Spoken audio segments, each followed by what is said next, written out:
What's up, everybody? This is the Minibedroom Interviews, a show dedicated to diving deeper into the artist and for the artist to dive deeper.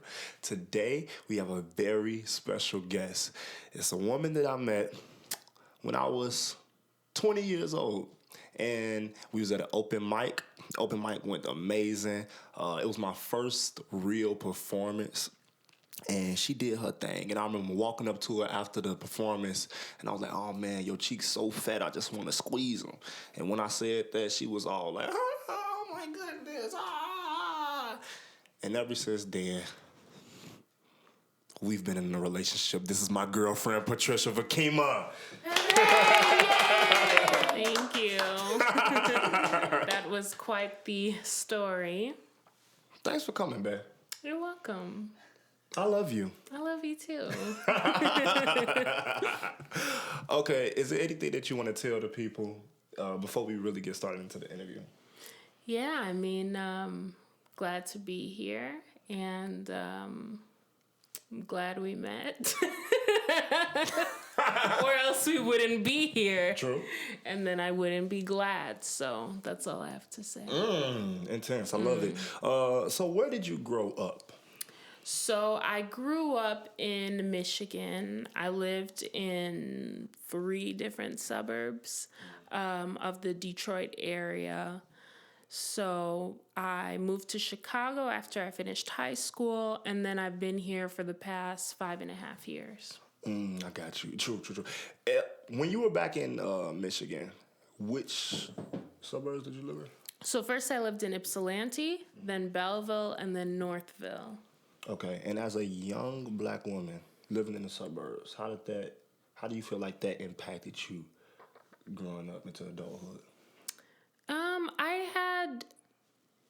My experience wasn't only limited to being a black woman. I think also having immigrant parents from Cameroon made the experience layered in ways that I am still trying to wrap my head around. But I did spend most of the time feeling like I didn't fit in for the most part. Mm-hmm. Why? Well, I think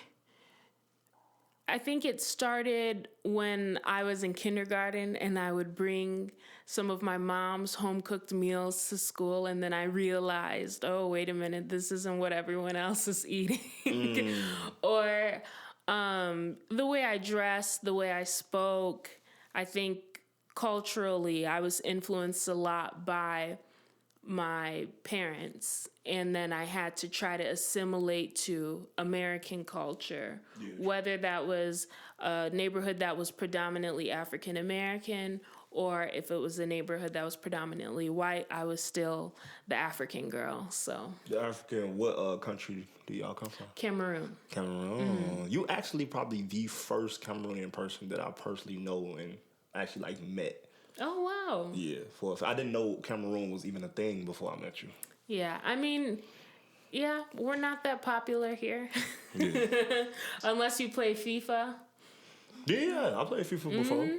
And it's a lot of Cameroonian players on there, you saying? Yeah, there's a really good soccer team. Solid. Yeah. So, dialing it back a little bit, let's go deeper into, your childhood. Okay. At what age would you say you really fell in love with music? When I was 6, my dad started all of my siblings with a piano, and I did not want to go. But I had a love for performing, even though I hated to practice. So even if I only knew Mary Had a Little Lamb, I just loved how it felt being on stage, hearing everyone clap. Yeah.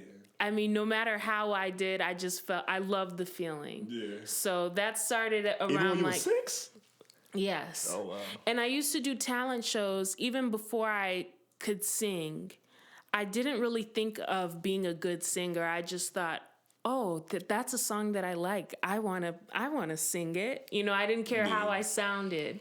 So just that feeling of being on stage made me feel amazing. I didn't think too much of my musicality until I started taking piano serious. And that was when I was like 8 or 9 years old. And would you say that's when you pretty much loved performing when you were 6? Right. I loved performing before I loved music. Yeah. And then... That's really opposite, like, to a lot of people's journeys. Yeah. Not like, I loved music way before I loved performing. I didn't even know performing was really a thing. TBH, So that's crazy. Yeah, I definitely loved being the center of attention as a child. So, I mean, I fell right into loving music performance after a while. And then I started writing music when I was in high school. So what age exactly were you when you wrote your first song? So if you're talking about when I wrote my first song, technically I was younger. I made like a little rap. But Perform that joint right now. No, it's so bad. It's Do so you bad. remember it? I remember it. Perform that joint right now. Okay, you gotta give me a beat. Okay. Every day I walk 50 blocks to the store and I just stand there waving at the door. My mom picks me up. I go in the car. I had on no seatbelt, but she goes too far. When we get home, she's on the phone and then she says, we're going to Rome. When we get there, I eat a pear. I get a drink of water and I watch Harry Potter. This went crazy, shorty. Come on, man. You one of the best out, man. What? Yeah, I must have been in like second grade or something. You one of the best out, man. Cut it out, man. What? I'm about to sign you. Don't sign me, please. You'll lose all of your money. So after you wrote that song, when would you say you wrote like your first official song when you were singing? Okay, so my first real song that I wrote was the summer after 9th grade. I was at summer camp, and I made a song called Why Cruella Why. I wrote the lyrics, and then I came up with the piano arrangement for it, and Then why, Cruella, why? Why? You be jamming to that joint. That's hard. Thank you. That's really cool. Well, on that note, we're going to bring in our segment, Elementary School, where we ask Patricia 10 questions. She got 10 seconds to answer them all, and this is for a chance to get into our Mini Bedroom Hall of Fame. You will be the first one if you did win. Okay. Now, the first question that she get wrong, not only is she not going to be in the Hall of Fame, unfortunately, but we're going to stop the game and move on and continue with the interview.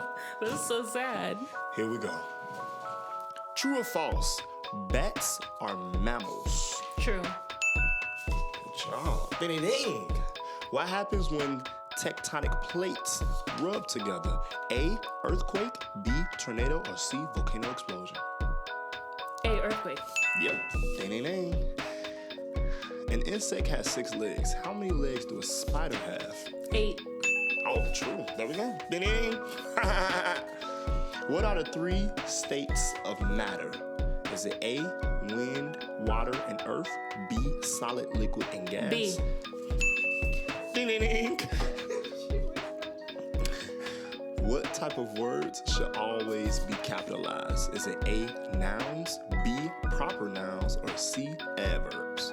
B, proper nouns. Ooh, go crazy. 5 more questions to go. What is the term for a word that has the opposite meaning of another word? Is it A, synonym, B, antonym? B, antonym.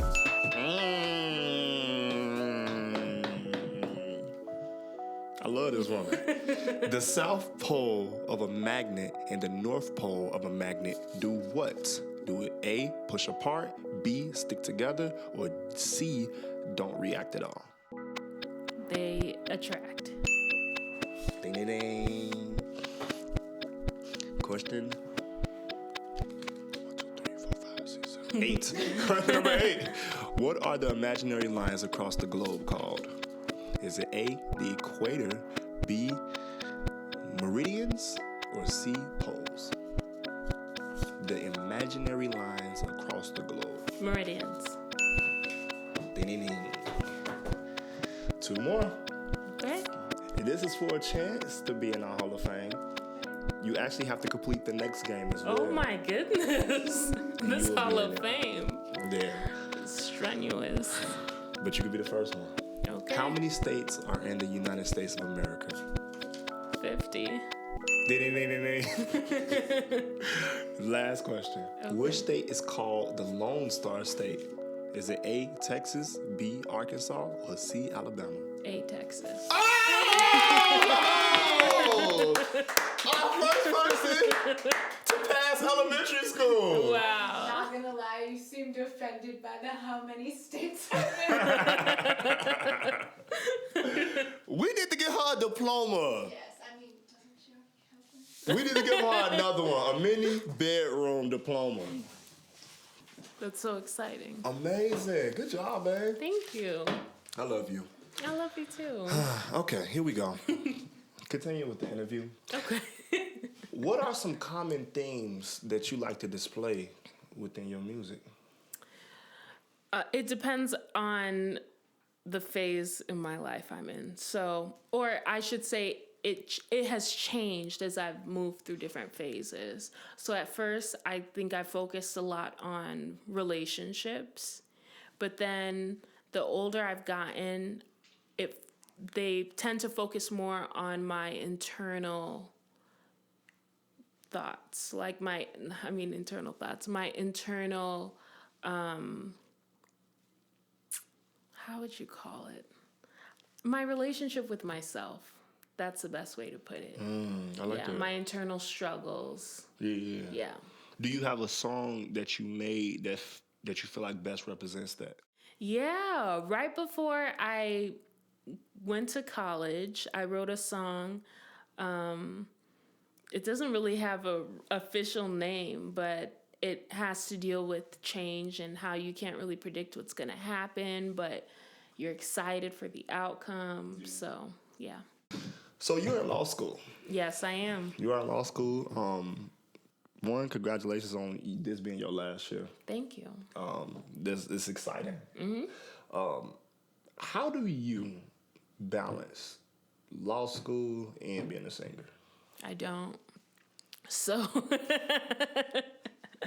I don't balance it. When I first started, I attempted to, but then I realized that something was gonna suffer if I didn't put my all into it. And I sang a lot in undergrad, I sang a lot in high school, so it's not necessarily that I'm giving up singing, but it's that I'm only in law school for 3 years. Yeah, true. I have to do everything I can to get out of here and, with the time I have and be successful. That's facts. So, yeah, singing took a back seat for sure.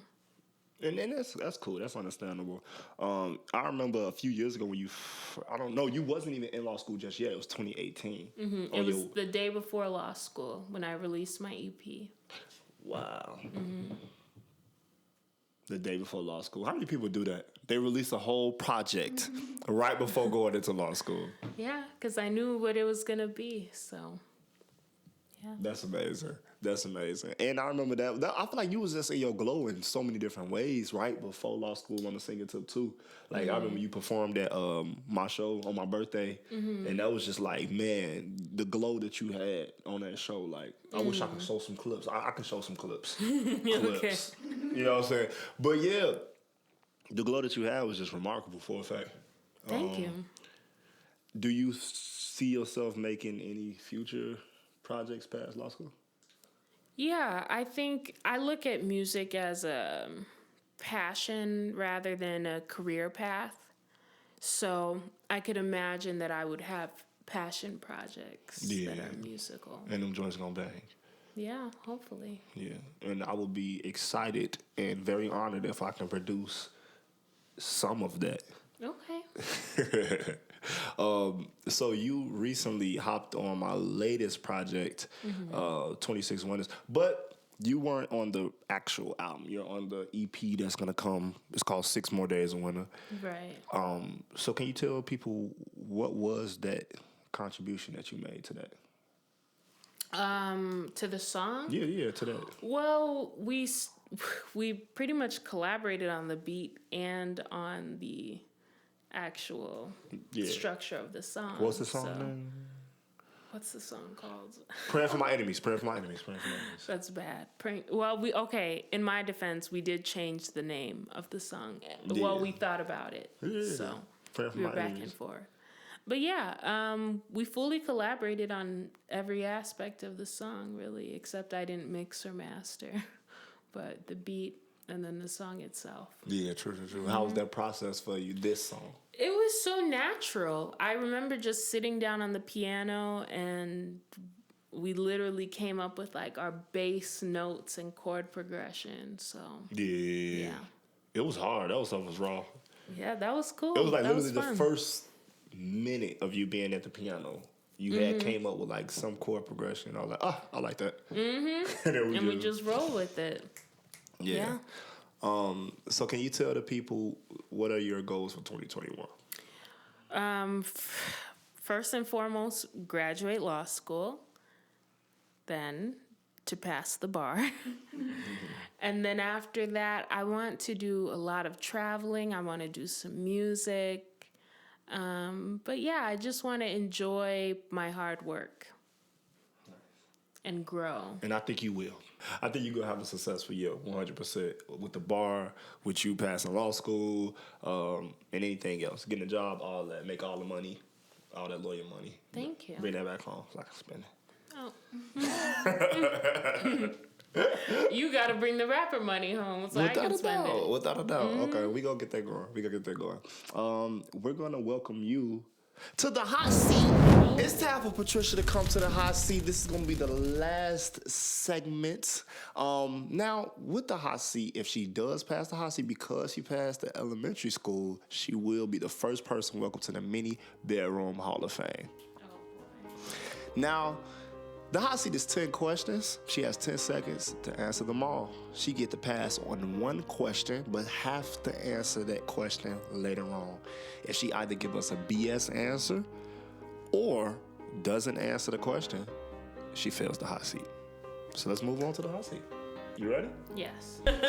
Who's your favorite family member? Right now, it's my brother, Jeffrey. Jeffrey? Aw, you love Jeffrey. Yeah. One movie that would explain your life. The Devil Wears Prada. One color you hate. Orange. Was it you who said you hated orange too? Okay. One song that makes you irrationally angry when you hear it. That new, what's that? Yellow Bones, What He Wants. Oh, that song? Yeah. That song is a bad song. We're not gonna let that one slide. We're not gonna let that one slide. That's a bad song, shorty. You have 5 more questions until you could possibly be in the Minibedroom Hall of Fame. Okay. The first entry of all time. Worst movie you've ever seen in your entire life? Ooh, that Romeo and Juliet, the one with Leo DiCaprio. Wasn't it? Wasn't it Shakespeare in Love? Is that what it's called? Wasn't it? Something like it. What's one thing you listen to that people would be surprised you did? Dolly Parton. One celebrity you love? Rihanna. Favorite Disney princess? Mulan. Does she count? Mulan? Yeah, Mulan. Oh, Mulan. Yeah. She is a princess, right? No, she's not. She's not a Okay, princess. Princess Jasmine. Okay. She's not a princess. But they list her as Oh, they do? Oh, well, you can have Mulan. I'm sorry. Cause I'm like, she's not a princess. But technically speaking, no, but she counts as one. She saved China. She saved China. Oh, lit.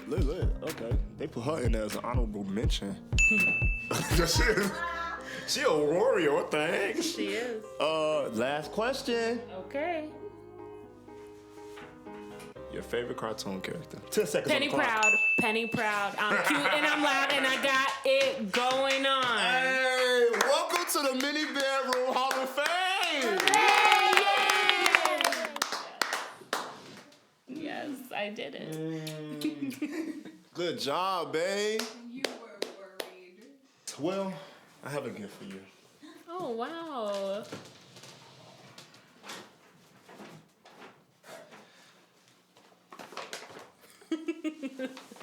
Okay. Can I open it now? If you want to, but as you do, I'm going to give people the scripture of the day. Okay. Let me take off my hat. The scripture of the day is from Galatians 6:9, and it reads, "And let us not be weary in well-doing, for in due season we shall reap if we faint not." Meditate on it. Think on it. What's your gift, babe? A socially distanced teddy bear. Yes. Does it not have eyeballs? It do. Oh my goodness, I was like, you got her an eyeball that's teddy bear? No, it do. It do. Hold on, come back. Go. Yes, I'm all about the social distance. You know me. I'm probably the person in your life who is the most about the social distance. You are, for a fact. You are the most socially distanced. And you know what? I really appreciate this. Oh, okay. I'm glad you like it, babe. Well, that's another episode of Mini Bedroom Interviews. Come back. We'll catch you later. Hey y'all, what's up? It's time for Cash with Carlin. It's your chance to earn some cash and our chance to help you out. But we have some rules. First, you must include your cash tag with your answer. And second, entries will only be accepted until the next episode. Winners will receive $26. And remember, there can only be one. Good luck! What's the name of Patricia's favorite family member? What's up, everybody? This is the Mini Bedroom Interviews. I am Reggio, and today we have an extremely... Oh, I did not say the slogan. What's up, everybody? This is Reggio. Okay, I don't say that. What's up, everybody? This is Mini Bedroom Interviews where... Nope. Let's go again. I got it. It's right here. Coronavirus! Coronavirus! Key change! Coronavirus! Sound check 1, 2. Key change. Sound check 1, 2. Key change. Sound check 1, 2. Key change. Sound check 1, 2. Hi. My name is Derek Towner.